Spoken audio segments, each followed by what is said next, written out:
Welcome to the NBA Coast to Coast podcast, brought to you by thelines.com. Coming to you from the West Coast, Josh Lander, joined by my guy Nate Weitzer. As always, we are coming to you for a Tuesday slate. It's Monday night as we are looking at some pretty early lines here on a 10-game slate on Tuesday. Make sure to like and subscribe to that page. Continue to follow along. We've got a couple game videos and our player props for you. In this one, we've got a very fun matchup out west, hoping Sabonis plays in this Kings and Nuggets matchup. Also want you to head to thelines.com. That's where we have all of our great written content for you guys all season long, and our odds finder tool that you can use to make sure you're getting the best juice back on all these NBA bets you make this season. Nate, let's go ahead and jump into this 10-game slate and then talk about our West Coast game, Nuggets and Kangs. Yeah, some good ones to like here on the opening lines. Lakers plus 4.5 at the Magic, but still more money coming in on the Lakers somehow. I don't know. Josh says you wouldn't bet on them with your money, and that's not against my Magic. No, sir. Anyway, 76ers -4 at the Wizards. That should climb. Rockets are plus 14 at the Celtics, who got right on Christmas. Hawks plus 1 at the Pacers, who are on a back-to-back here. Clippers are on a back-to-back. They're plus 5.5 because of that in Toronto after needing overtime to beat the Pistons. We got hardware limitations. All right. Taking it from Suns. Okay. 3, 2, 1. Suns, they're plus 7 at the Grizz. Both teams trying to bounce back from Christmas Day losses. Spurs on a back-to-back are plus 6 at the Thunder. Knicks plus 5 at Mavs. Jalen Brunson's going to be questionable for that one. The other game we break down, Hornets are plus 5 at the Warriors. Hornets are going to be on a back-to-back. And then this game, the Nuggets -2.5 at the Kings. Pretty high total of 236. And I was all about an over still until I heard Domantas Sabonis is going to apparently try to play through a fractured thumb, which sounds damn near impossible for a basketball player, but not if you're the kind of player Domantas Sabonis is, because he does not shoot. He endlessly pivots and reverse pivots until he gets a layup somehow or makes an incredible pass. So he's been a key cog in the Kings offense for sure. And hasn't missed a game yet this season somehow. With him and Fox going, they have one of the most high-powered offenses, of course. Another team with crazy home road splits this season, scoring 9 more points per game at home, 123, with a faster pace, and playing worse defense at home, which is not usually the case. But yeah, 115 defensive rating at home versus 113 on the road. And they also have a weird reverse split here when it comes to rest advantage. They did not play on Christmas, so the Nuggets coming in maybe a little disadvantage, even though they just had their first 4-game homestand here. So they should be flying pretty high, having won all those games. But on a rest advantage, the Kings are 2-7 against the spread somehow, and 5-1 against the spread when they have a disadvantage. It's just kind of a young team thing sometimes that the rest isn't really what helps you as much as the reps. Make a slogan out of that or something. But, I mean, we're really here to talk about the Nuggets as a team turning the corner here. Just a little bit over a third into the season.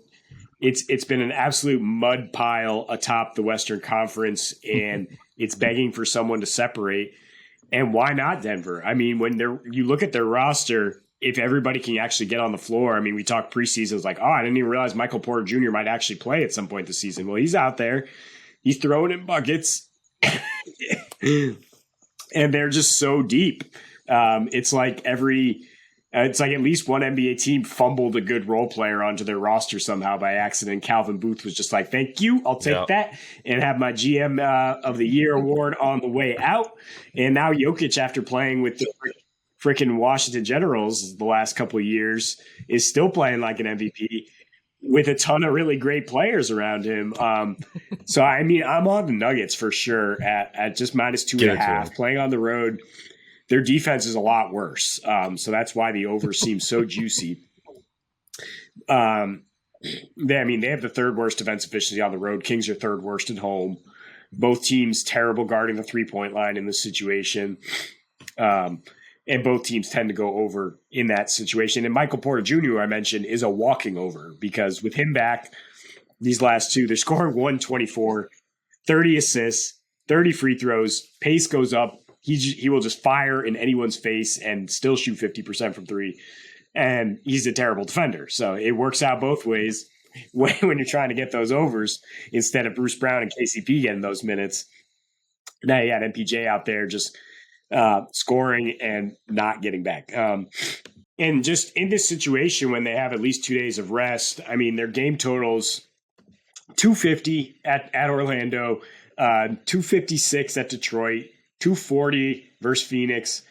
They won 123-96 against Amir Coffey's Clippers because it was one of those Clippers games. So that one went under. The other ones have all gone over. 240 at Milwaukee and 244 against the Hornets. So a 236 total, while high, is not that high for a Kings game in this situation. And it's not that high when you have the Joker playing with a veritable excellent cast around him, and that they've been, one of the best offenses you've seen while winning 8 of their last 9 games. Yeah. Oh yeah. This Denver team is sexy. They're fun for sure, and it's nice to see Joker back with a team full of like solid NBA players.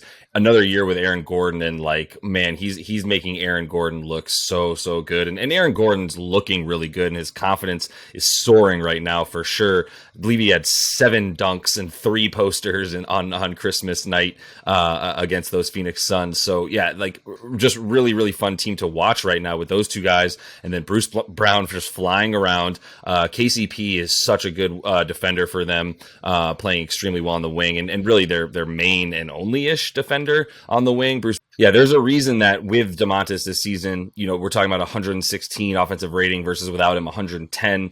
That scares me off of a 236.5 total for sure. But the pace of these two teams as well has been pretty high. Denver plays super efficiently, but getting closer to 100 pace. We know what the Kings do at home as well, just playing it well above league average in the top 5 or so in terms of fastest pace of play there. And that's why their games have been averaging what they have for the last roughly I believe 5 or 6, last 5 games. We're talking about 126 defensive rating for those Kings when they're at home as well. And then you talk about for Denver, obviously that I'm sorry for Sac as well, allowing 118 points per game in that time frame because that super fast pace. So overall at home this season, 114.5 defensive rating, but also playing at that 118 that pace that's giving them allowing teams to score 118 points per game essentially in their building. They're just happen to be scoring about 123. So these games at home are getting to about 240, and you've got an offensive team here that there's nobody on the Kings that are going to have any chance of dealing with Jokic in this one. And so all the points in the paint that they're going to be getting, nobody's limiting those, even if DeMontis is in. So it's just a matter of if Sac is going to be as efficient of an offense if DeMontis Sabonis does not play. But I feel really good about the Nuggets offense continuing to click and getting theirs. And if Sabonis doesn't play, we might see Alex Len, who gave his best shot to guard Joker last time these teams played. It was 11 minutes and have a seat. Damian Jones then had his best shot. Or we'll see Richaun Holmes back in the rotation. And while somebody I did worry about, I just looked up the Joker game log against Richaun Holmes. Nice 50-point game with 12 assists following 2 triple-doubles. I remember that. Good Lord. The Joker is just – his last 3 game logs are just insane. I don't think you can set his PRA high enough for this type of matchup.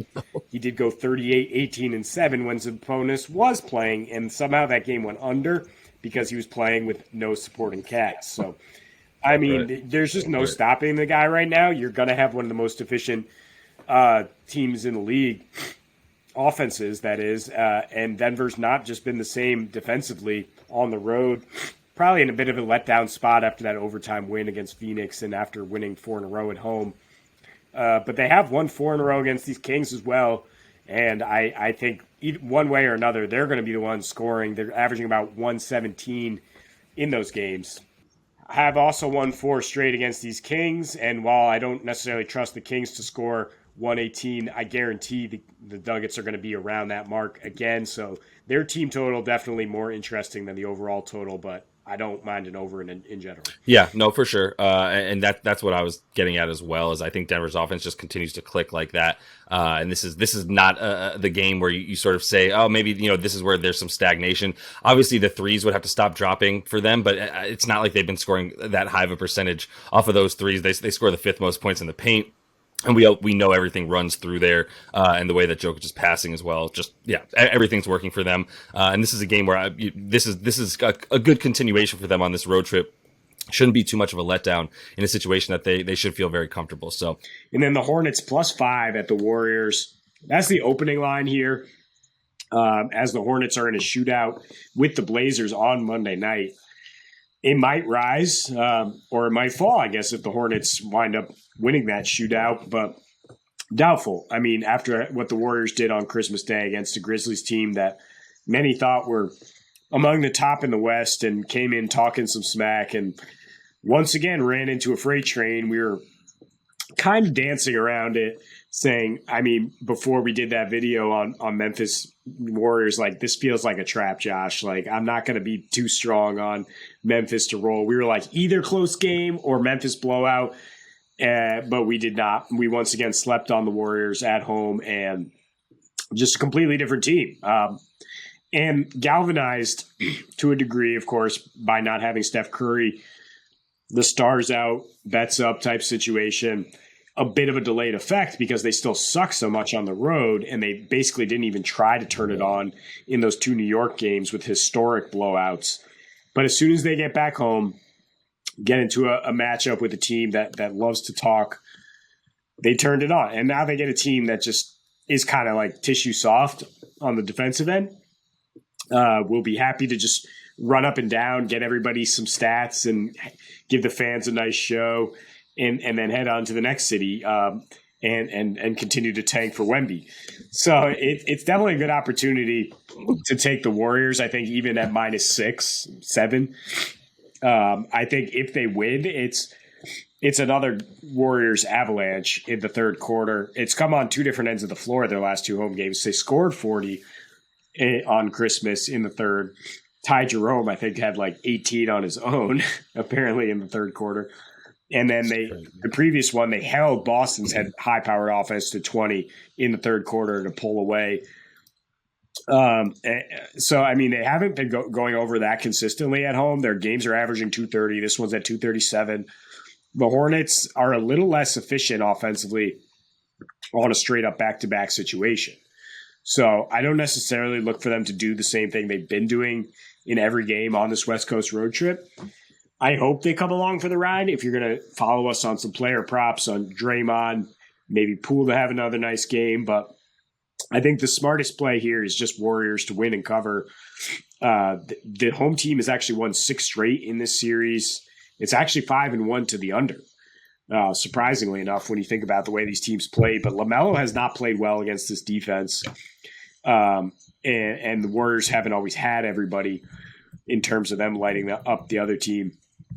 But right now, with their young guys out there playing so much better at home, and with Draymond setting the tone, which is one of the scenarios we said. It's like, unless Draymond can just galvanize everybody and be the engine that they need, we can't see them beating Memphis. And sure enough, he put up 13 and 13. And I'm not talking about points. I'm talking about Draymond stats there. I think he can do that again against Charlotte, and that they'll roll. Yeah, that sounds right to me. And do not underestimate the power of Andrew Wiggins and how much he means to this team as well, by the way, as he was missing a ton of games. And that shouldn't be understated. The home away thing, it's real, man. Like, I think a 15 game sample size of 13-2 at home versus a 19 game sample size of 3-16 on the road. That works, man. And like you said, we're seeing it like all across, you sort of alluded to it. You said another stark home road split, because there's like a dozen teams with 8-point differentials between how many points they're scoring on the road versus at home, or how well their defense is playing at home and on the road. When you look at the drill down the stats for the Dubs, like, they're not doing that much differently on either end of the floor. over the span of these games. It's really just they're I guess on defense, they're just a fire hose. They just hemorrhage points, and they don't get back on defense. And once it starts raining, it starts pouring. And they seem to have just given up this year. And there's something to be expected in that. And that is something that Draymond Green talked about, which is like, it's an interesting clip, but it's basically like, yo, we're here to win titles. When you win 4 and you make 6 of 8, like it's all about titles. And so if we're down in the middle of the third quarter in a game that we don't really need right now, or we don't see it, then we're not going to come out and whatever, right? Kerr's sitting guys in the fourth quarter. You see James Wiseman playing a lot in the second half right now, et cetera, et cetera. So like they're down to fold, and that does help, sort of exacerbate all the issues they have on the road, make everything just more glaring and awful looking. But you can't deny 106 defensive rating at home versus 120 on the road, and you really can't deny just the 3-point shooting and the differentials between the most important guys on their team and the way that they score at home versus the way that they score on the road. Klay Thompson's got a couple, like 3 more points per game at home, 20 points a game versus 17. Wiggs is scoring 21.5 at home versus 16 on the road. And then obviously we always talk about Mr. Jordan Poole, and actually he's been a little bit better on the road over the last 5 and has had average 30 points in those games because of the fact that he's had to do it without Steph. When Steph came off, he's still averaging 20 on the road. But main point being, like, you look at his last few games, it's something that you talked about briefly. Obviously he needed that huge the way he scored against Memphis. They needed every one of those really to just sort of put Memphis in the coffin.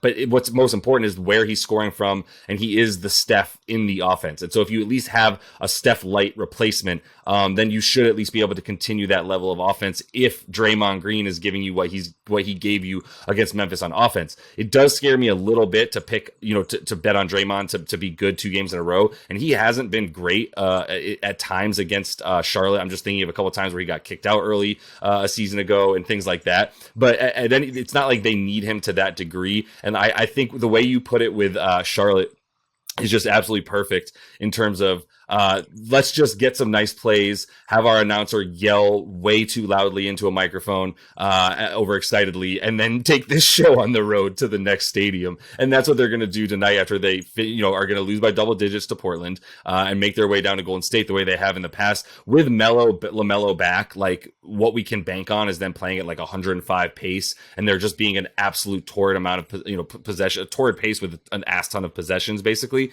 Since he's come back on the road, their games are averaging, they're losing 120 to 123 in those 6 that he's been back on the road. And then at home, it's even more ridiculous. They're giving up 133 points per game over their last 3 at home. So like, there's points everywhere to be had.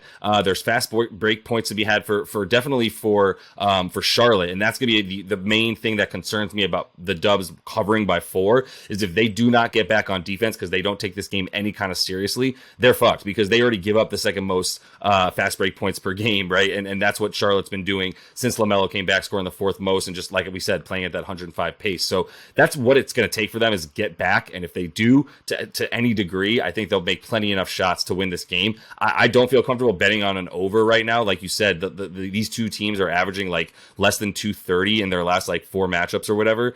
So it's a kind of a weird way that they've been playing. It's almost like they just sort of like both just shit the bed a little bit when they play each other on offense. But it still comes down to, I think, they're being more adults on the Golden State side, and them playing at home 13-2 straight up. It's a thing. You think it's like a metaphorical pulling of the chair that, like, oh, you're not playing defense either? Oh crap, right. I'm too open. But yep. Yeah, at some point you can't, if you're playing for championships, at some point you still have to turn it on, Draymond. You can't just like sit there and be the 11th seed at the third point of the season. So, I mean, every one of the vets on Inside the NBA was saying the same thing when Steph went down, which is like, this is an opportunity for these guys. And it's again, a stars out and a chance for all these young guys to feel secure in their role, to actually feel like they can do something in this offense. And for that to somehow be a blessing for the Warriors, because they were just awed by his greatness, having the best season ever, but they still couldn't win because they're just sitting there staring at Steph play and can't get back on defense, apparently. But I think now you're going to see them start to turn the corner a little bit, at least handle business against teams that they definitely should beat at home. And yeah, Dre, not great his last two at Charlotte, I think, but an 11, 12, 19 triple-double in one of those recent home wins. And Poole had 31 with 7 threes in the other home win. So both those guys can get theirs against this team. They can. And I mean, if you're Charlotte, you know that Golden State turns the ball over and they allow fast break points. So I think no matter what, if Jordan Poole starts draining threes, Clay starts making shots, Wiggs is getting dunks, Kuminga's getting dunks, doesn't matter. Charlotte's still just going to push.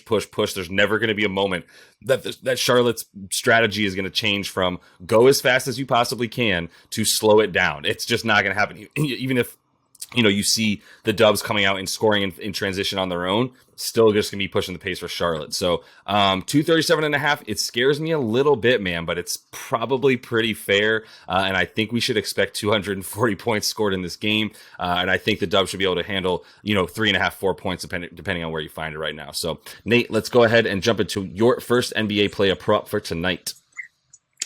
Yeah, it's Dre Day with Day Draymond Green. And as always, we're not really looking at points with him. We're looking at rebounds and assists, 14.5 as even money, plus 100 at DraftKings. You can take the long shot triple-double if you think maybe he can get 10 points. It's plus 1,800, which is great odds, obviously. But, he doesn't look to score very often.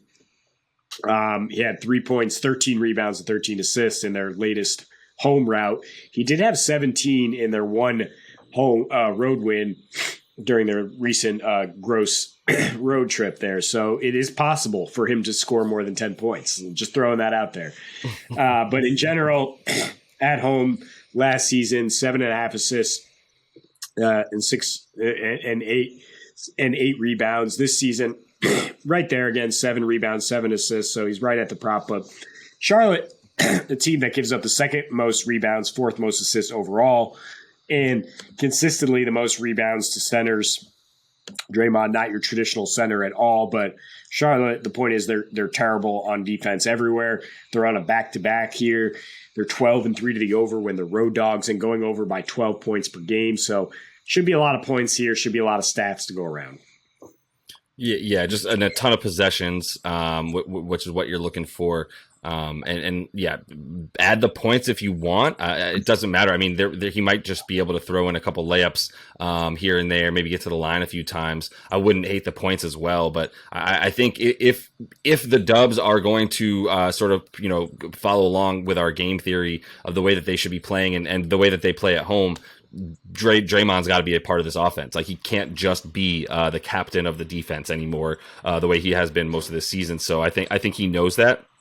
And I think you'll continue to see him step up at home. Not sure how I'd feel about it on the road, but definitely at home right now. So moving on to a game that we had considered talking about, but we'd really much rather not talk about the Los Angeles Lakers any more than we absolutely have to anymore. We do love talking about the Orlando Magic. I don't know if you know this, Nate, but this is by far my second favorite team in the league this year. I might just be a Magic fan moving forward after my Knicks, but Franz Wagner is a huge reason for that. Him and his brother Moritz, we know, playing super well together. But Franz is 18.5 points on DK at minus 125. You can also get 19.5 for him. So for him to get 20 on FanDuel, that's minus 102. I'm definitely taking that extra point to get my juice up to even money there. In his last 10, Franz 21.5 points a game. I will say he scored 19 points in at least 8 of 10. He scored 20 in 6 of 10. So right, like, he's normally scoring 19. A lot of times scoring 20. So there's not that much difference for me. There's enough of a difference in the juice I get back to take that. He's been shooting 45% from the field, but I really love the 37.5% from 3 on about 5.5 attempts. He's been playing 34 minutes as well, and as he's really become like their second ball handler behind Markelle Fultz. So when Fultz is not on the floor, he's essentially their primary ball handler, which is fine because they also have Paolo on there, who's just almost as good of a sort of playmaker as Franz has become, which is really the biggest part of his game. That's why he's got a 25% usage rate in those 34 minutes over his last 10. And we're talking about the Magic taking on the Lake Show, which is just the lack of D show in their last 5, worst defensive rating in the league. And they allow points from everywhere that Franz wants to score. He scores 50% of his points from the paint. That's where the Lakers are bottom like 7 in terms of allowing points in the paint. They allow the second most 3-pointers in the league. Franz scores 23% of his points from deep. Pretty much the rest are from the free throw line. I think you can expect him to get a few offensive boards in there as well. He's got a number of second chance points that he's been scoring off of as well. So I just like the opportunity for a lot of different magic to score in this game. I think there'll be a lot of points in Orlando against the Lakers, and Franz's prop just is a little bit low for me, and so I'm going to go ahead and hit that over. Yeah, I think he buried the league, which is Lakers 126 defensive rating in their last 5 without Anthony Davis. Happy with Franz or Paolo or Wendell Carter Jr. or anybody you want to take in that Magic front court to score against the Lakers. DeAndre Ayton, coming off a nice game against the Nuggets, has struggled against the Grizzlies in his last 4 for various reasons. But I'm banking on the bounce back here. I mean, his previous 4 before that had a double-double in all of them, 16.5 points, 14 rebounds. He needs to play a lot against a big team like the Grizz. And he's going to need to score more if Devin Booker is still out with that groin. He has a double-double in 5 of his last 7 without Book. Granted, one of the ones that he did not was against Memphis. But averaging 21 points, 10.5 rebounds in that span, with a 28% usage, scoring 3 points per game more when Book sits since last season. So 29.5 points and rebounds is a competitive line. It's tough to take the over. I'm still on it, though. I think the Suns will not get blown out in Memphis as much as Memphis is in a bounce-back spot going back home. But the double-double at plus 105 actually seems more appealing to me because I think he's a guy who goes 17 and 12 or something similar that could fall just short. But he is a double-double reliably for this Suns team. I mean, he is their only rebounder at this point. So, I mean, I think that's just great odds right there. Yeah, no, the double-double is the easy bet. This is the exact same situation as what I actually did tonight with Jarrett Allen, where I was like, I actually was a little bit less confident in the rebounds, but he got that. He only got the 10 points. Felt really good about that there with that double-double. It's the same concept with Ayton. Like, I love the 10 rebounds for him. So if you want to just go ahead and get the juice on the double-double, that's a great play there. Like you said, he's their main and almost only rebounder, but I want to give a quick shout out to Torrey Craig because my man has been skying for some boards as I've been watching these Phoenix Suns games late at night as well.